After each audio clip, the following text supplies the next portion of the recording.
Selamat malam. Saat ini saya akan melanjutkan membaca Injil Lukas, yaitu dari Lukas 6 mulai ayat 37. Hal menghakimi. Janganlah kamu menghakimi, maka kamu pun tidak akan dihakimi. Dan janganlah kamu menghukum, maka kamu pun tidak akan dihukum. Ampunilah, dan kamu akan diampuni. Berilah, dan kamu akan diberi. Suatu takaran yang baik, yang dipadatkan, yang digoncang, dan yang tumpah keluar akan dicurahkan ke dalam ribaanmu. Sebab ukuran yang kamu pakai untuk mengukur akan diukurkan kepadamu. Yesus mengatakan pula suatu perumpamaan kepada mereka. Dapatkah orang buta menuntun orang buta? Bukankah keduanya akan jatuh ke dalam lubang? Seorang murid tidak lebih daripada gurunya, tetapi barang siapa yang telah tamat pelajarannya akan sama dengan gurunya. Mengapakah engkau melihat selumbar di dalam mata saudaramu, sedangkan balok di dalam matamu sendiri tidak engkau ketahui? Bagaimanakah engkau dapat berkata kepada saudaramu, "Saudara, biarlah aku mengeluarkan selumbar yang ada di dalam matamu," padahal balok yang di dalam matamu tidak engkau lihat? Hai orang munafik, keluarkanlah dahulu balok dari matamu, maka engkau akan melihat dengan jelas untuk mengeluarkan selumbar itu dari mata saudaramu. Pohon dan buahnya. Karena tidak ada pohon yang baik yang menghasilkan buah yang tidak baik, dan juga tidak ada pohon yang tidak baik yang menghasilkan buah yang baik. Sebab setiap pohon dikenal pada buahnya. Karena dari semak duri orang tidak memetik buah ara, dan dari duri-duri tidak memetik buah anggur. Orang yang baik mengeluarkan barang yang baik dari perbendaharaan hatinya yang baik, dan orang yang jahat mengeluarkan barang yang jahat dari perbendaharaannya yang jahat. Karena yang diucapkan mulutnya meluap dari hatinya. Dua macam dasar.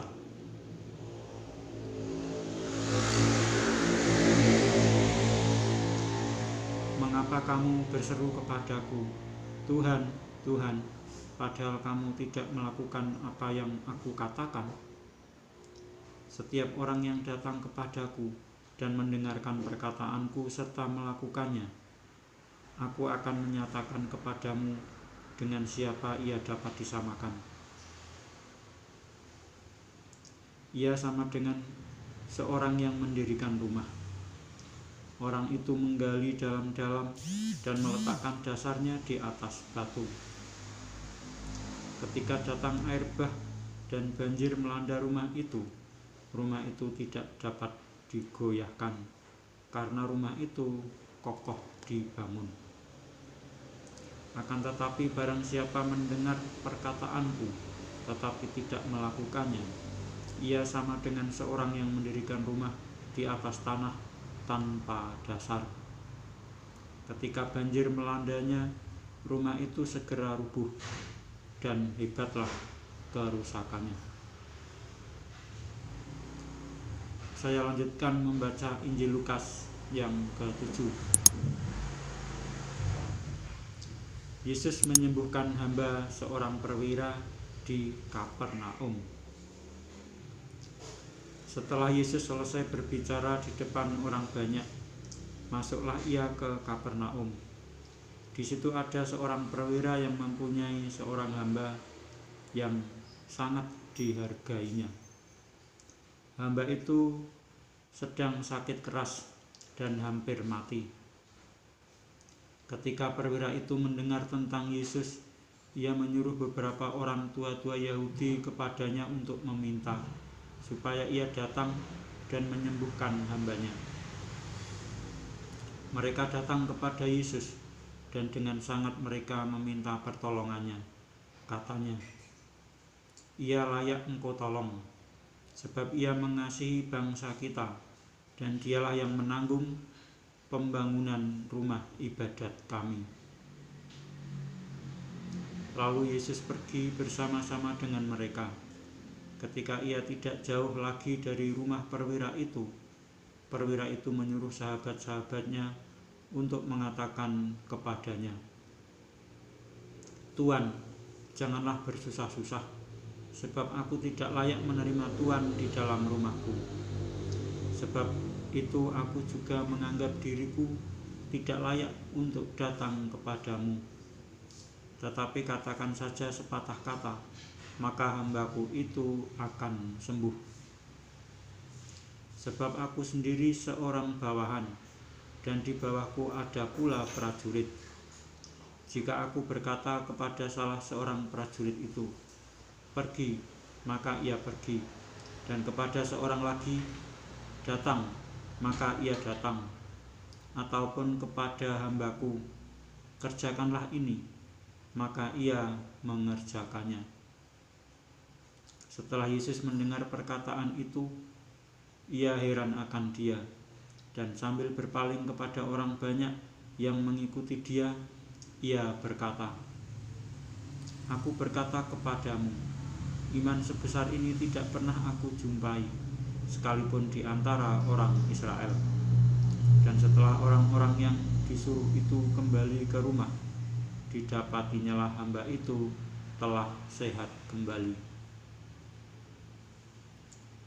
Yesus membangkitkan anak muda di Nain. Kemudian Yesus pergi ke suatu kota yang bernama Nain. Murid-muridnya pergi bersama-sama dengan dia, dan juga orang banyak menyertainya berbondong-bondong.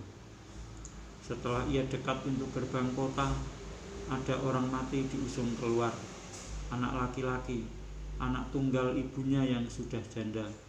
Dan banyak orang dari kota itu menyertai janda itu. Dan ketika Tuhan melihat janda itu, tergeraklah hatinya oleh belas kasihan.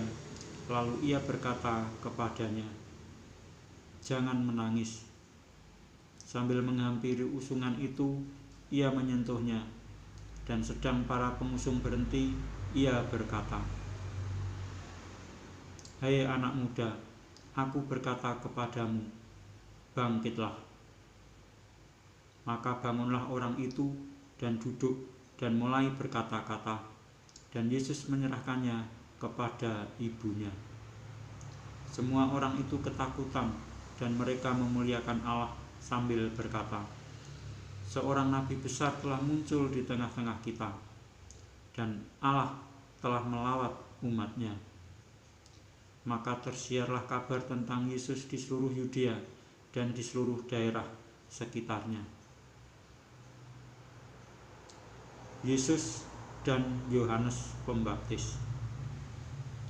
Ketika Yohanes mendapat kabar tentang segala peristiwa itu dari murid-muridnya, ia memanggil 2 orang dari antaranya dan menyuruh mereka bertanya kepada Tuhan, "Engkaukah yang akan datang itu, atau haruskah kami menantikan seorang lain?" Ketika kedua orang itu sampai kepada Yesus, mereka berkata, "Yohanes Pembaptis menyuruh kami bertanya kepadamu, engkaukah yang akan datang itu, atau haruskah kami menantikan seorang lain?" Pada saat itu Yesus menyembuhkan banyak orang dari segala penyakit dan penderitaan dan dari roh-roh jahat, dan ia mengaruniakan penglihatan kepada banyak orang buta. Dan Yesus menjawab mereka, "Pergilah dan katakanlah kepada Yohanes apa yang kamu lihat dan kamu dengar. Orang buta melihat, orang lumpuh berjalan, orang kusta menjadi tahir, orang tuli mendengar, orang mati dibangkitkan, dan kepada orang miskin diberitakan kabar baik." dan berbahagialah orang yang tidak menjadi kecewa dan menolak aku." Setelah suruhan Yohanes itu pergi, mulailah Yesus berbicara kepada orang banyak itu tentang Yohanes. "Untuk apakah kamu pergi ke padang gurun, melihat buluh yang digoyangkan angin kian kemari? Atau untuk apakah kamu pergi melihat orang yang berpakaian halus, orang yang berpakaian indah dan yang hidup mewah, tempatnya di istana raja? Jadi, untuk apakah kamu pergi melihat nabi? Benar, dan aku berkata kepadamu, bahkan lebih daripada nabi, karena tentang dia ada tertulis, 'Lihatlah, aku menyuruh utusanku mendahului engkau. Ia akan mempersiapkan jalanmu di hadapanmu.' Aku berkata kepadamu, di antara mereka yang dilahirkan oleh perempuan, tidak ada seorang pun yang lebih besar daripada Yohanes. Namun yang terkecil dalam kerajaan Allah lebih besar daripadanya." Seluruh orang banyak yang mendengar perkataannya, termasuk para pemungut cukai, mengakui kebenaran Allah, karena mereka telah memberi diri dibaptis oleh Yohanes. Tetapi orang-orang Farisi dan ahli-ahli Taurat menolak maksud Allah terhadap diri mereka, karena mereka tidak mau dibaptis oleh Yohanes. Kata Yesus, "Dengan apakah akan kuumpamakan orang-orang dari angkatan ini, dan dengan apakah mereka itu sama? Mereka itu seumpama anak-anak yang duduk di pasar dan yang saling menyerukan, 'Kami meniup seruling bagimu, tetapi kamu tidak menari. Kami menyanyikan kidung duka, tetapi kamu tidak menangis.' Karena Yohanes Pembaptis datang, ia tidak makan roti dan tidak minum anggur, dan kamu berkata, 'Ia kerasukan setan.' Kemudian Anak Manusia datang, ia makan dan minum, dan kamu berkata, 'Lihatlah, ia seorang pelahap dan peminum, sahabat pemungut cukai dan orang berdosa.' Tetapi hikmat dibenarkan oleh semua orang yang menerimanya." Yesus diurapi oleh perempuan berdosa. Seorang Farisi mengundang Yesus untuk datang makan di rumahnya. Yesus datang ke rumah orang Farisi itu, lalu duduk makan. Di kota itu ada seorang perempuan yang terkenal sebagai seorang berdosa. Ketika perempuan itu mendengar bahwa Yesus sedang makan di rumah orang Farisi itu, datanglah ia membawa sebuah buli-buli pualam berisi minyak wangi. Sambil menangis ia pergi berdiri di belakang Yesus dekat kakinya, lalu membasahi kakinya itu dengan air matanya dan menyekanya dengan rambutnya. Kemudian ia mencium kakinya dan meminyakinya dengan minyak wangi itu. Ketika orang Farisi yang mengundang Yesus melihat hal itu, ia berkata dalam hatinya, "Jika ia ini nabi, tentu ia tahu siapakah dan orang apakah perempuan yang menjamahnya ini. Tentu ia tahu bahwa perempuan itu adalah seorang berdosa." Lalu Yesus berkata kepadanya, "Simon, ada yang hendak kukatakan kepadamu." Saut Simon, "Katakanlah, Guru." "Ada dua orang yang berutang kepada seorang pelepas uang. Yang seorang berutang 500 dinar, yang lain 50. Karena mereka tidak sanggup membayar, maka ia menghapuskan hutang kedua orang itu. Siapakah di antara mereka yang akan terlebih mengasihi dia?" Jawab Simon, "Aku kira dia yang paling banyak dihapuskan hutangnya." Kata Yesus kepadanya, "Betul pendapatmu itu." Dan sambil berpaling kepada perempuan itu, ia berkata kepada Simon, engkau lihat perempuan ini, aku masuk ke rumahmu, namun engkau tidak memberikan aku air untuk membasuh kakiku, tetapi dia membasahi kakiku dengan air mata dan menyekanya dengan rambutnya. Engkau tidak mencium aku, tetapi sejak aku masuk, ia tiada henti-hentinya mencium kakiku. Engkau tidak meminyaki kepalaku dengan minyak, tetapi dia meminyaki kakiku dengan minyak wangi. Sebab itu aku berkata kepadamu. Saya ulangi. Sebab itu aku berkata kepadamu, dosanya yang banyak itu telah diampuni, sebab ia telah banyak berbuat kasih.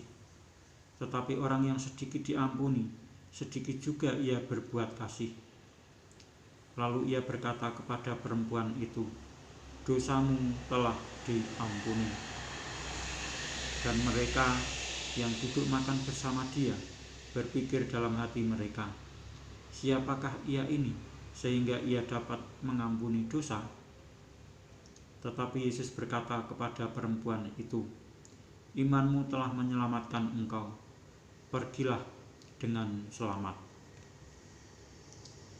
Demikianlah saya telah membaca Injil Lukas sampai dengan Lukas yang ke-7, dan saya akan melanjutkan membaca Injil Lukas yang berikutnya, yaitu Lukas yang ke-8, tentang perempuan-perempuan yang melayani Yesus pada kesempatan berikutnya.